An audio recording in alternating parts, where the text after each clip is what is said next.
So what is journaling? How do you start? And what in the world do you actually write? In this video, I'm gonna show you those 3 things, and I'm telling you, this is coming from someone who used to completely be intimidated by the practice herself. But I'm telling you, it is not as hard as it seems, and you can do it too. So let's get started. Hi friend, and welcome back to Nay's Laugh. I'm Nay, and if you're new here, I post videos every single week on how to discover more about ourselves and live that way unapologetically. So feel free to subscribe and hit the like button if you like more content like this and want to see more. So, how do we actually journal?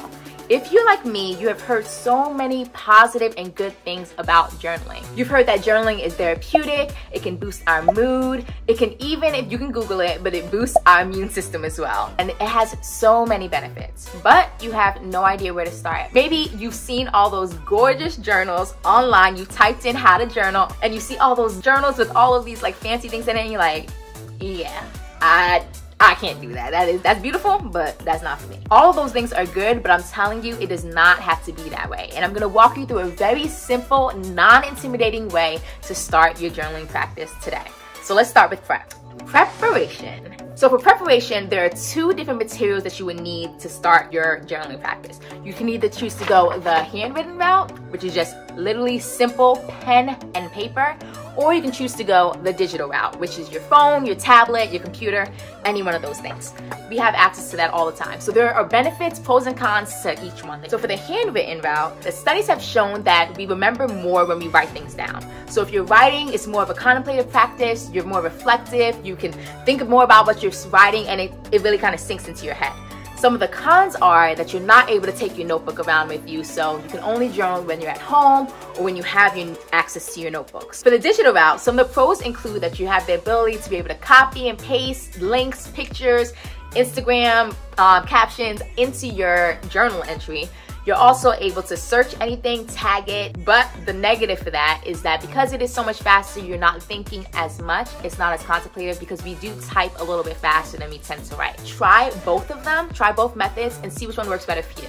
I'll actually link some things below, some resources for the handwritten, and I'll also link some journaling apps for you if that's you as well. So the next preparation step is to find your why. Why is it that you actually want to journal? It's called setting your intention. Is it that you want to vent? Do you want to record something that happened today? Are you looking to connect with your emotions? Or maybe you're looking to find out more about yourself. Maybe you're looking for more self-discovery. Or maybe you're just trying to catalog things so that you can track your overall development over time. It can be any one of those, and all those are very, very good reasons to journal. So find your why and really keep it in your mind, because that's gonna be what keeps you coming back to the practice again and again and again, and keep you from stopping when you might wanna stop. Okay, now 2 bonus tips before we actually get into what you actually write in your journal.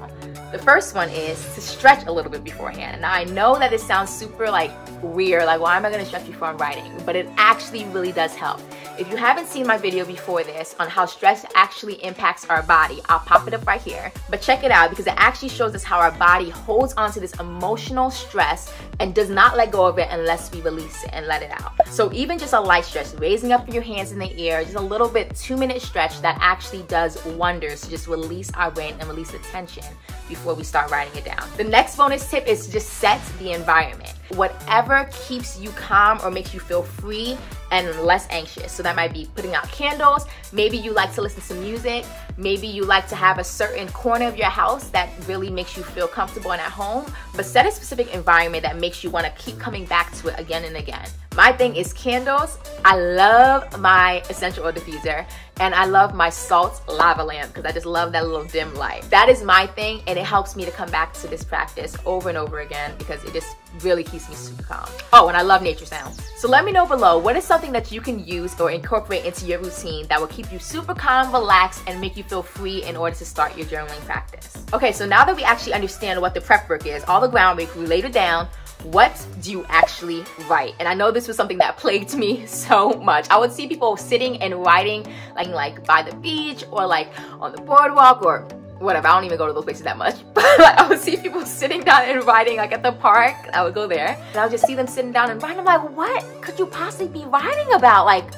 How are you writing that long? And you look like you're in such deep thought. What are you writing? So I had no idea. So I'm gonna break that down for you. What do you actually write about while you're journaling? Okay, so the first thing I like to do is tackle the lowest hanging fruit. And that's gonna kind of trick your brain to think, oh, actually actually, maybe journaling is not that hard after all. So the lowest hanging fruit for me is writing down the date, the time, and the location, where I am when I'm journaling. Some other things you might want to add are maybe your mood, or the music you listen to at the time, or even the weather. You can write down anything at the top of your page, and I literally do it at the top of all of my journaling entries. I'll write the date, the time, location, like every single one, and that just kind of gets my brain into the mode, oh, we're writing now. We're actually gonna start writing, and it's a lot less intimidating than to start with a completely blank page.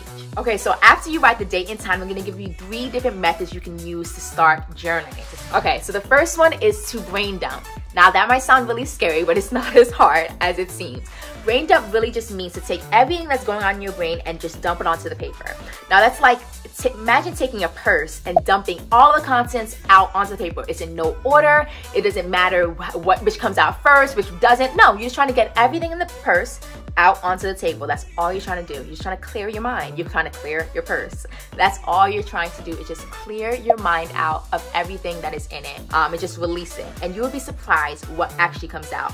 What emotions come out that you didn't know was in there, what feelings come out, what clarity comes out of it. You'll be surprised what comes out when you just brain dump. There's actually a pretty famous system called morning pages. You can look it up online, but it's basically just writing 3 pages of whatever comes to your mind in the morning. That's the idea of brain dumping. Side note, but I am reading some of my journal entries from not even years ago, literally last year, and I can't even express the growth that I have had. Some situations that I thought I would never be in, and I've literally written it down. I'm like, dang, I am way past that now, and it's only been a year and a half. Like, I'm reading entries from last February, and I'm like, what in the world? So if you journal for no other reason but to see your growth over time, because sometimes you don't see it when we are in it, but you're writing it down, you see your growth over time. Like, it's worth it. If just for that, it's worth it. Okay, now you can watch back to what you're watching before. Go ahead. Go ahead. Bye. Okay, so if the thought of writing at random completely intimidates you and is just like doesn't appeal to you at all, there's also something called journal prompts. And journaling prompts is a simple statement or it's a question that just gives you inspiration of what to write about. So a journaling prompt example might be, one thing I really wish other people knew about me is, or the place I want to visit the most in the future is, or I feel the most energized when. Now those are just some examples of journaling prompts that's linked more towards self-discovery, but it doesn't have to be like that. It can be about anything. Now the third option for journaling is, believe it or not, a list. Now this, you might have seen it if you've like looked online for journaling, but it's called bullet listing. Now bullet listing is really good if you want to be more organized, or you're trying to understand your thoughts, or you want to be more productive in your day, your month, your week. It's really, really good for that. Or, and I'm telling you, you might see it online and it may look super, super beautiful. That is so good. But it doesn't have to be that way. It can literally be you dotting and pointing and putting lists of your goals for the month, your goals for the day, your thoughts for the day, your gratitude, things you're grateful for. It can be any type of list. It can be pretty, but it can also just be on a random piece of paper. I mean, I probably wouldn't recommend that because you can lose it, but that is also journaling, getting our thoughts out of our head, out of our subconscious, and bringing it into the conscious light so that we can actually learn how to deal with it.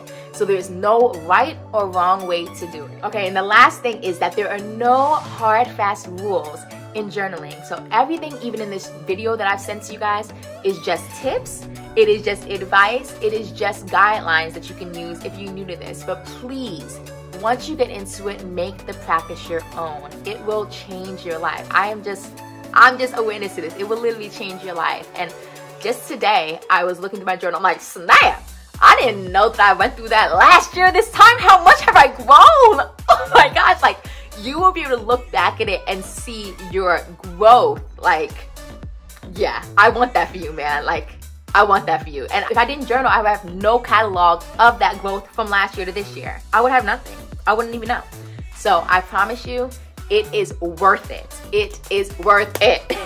So if you need help with your journaling practice, please comment below. I would love to help you and get you started more, give you some more tips or advice. And I'm going to be recording a couple other videos, about 3 other videos in this series on journaling. So be sure to like and subscribe and hit the bell so that you can know exactly when I post next. But until then, check out either of these 2 videos on this channel and I will see you in the next one.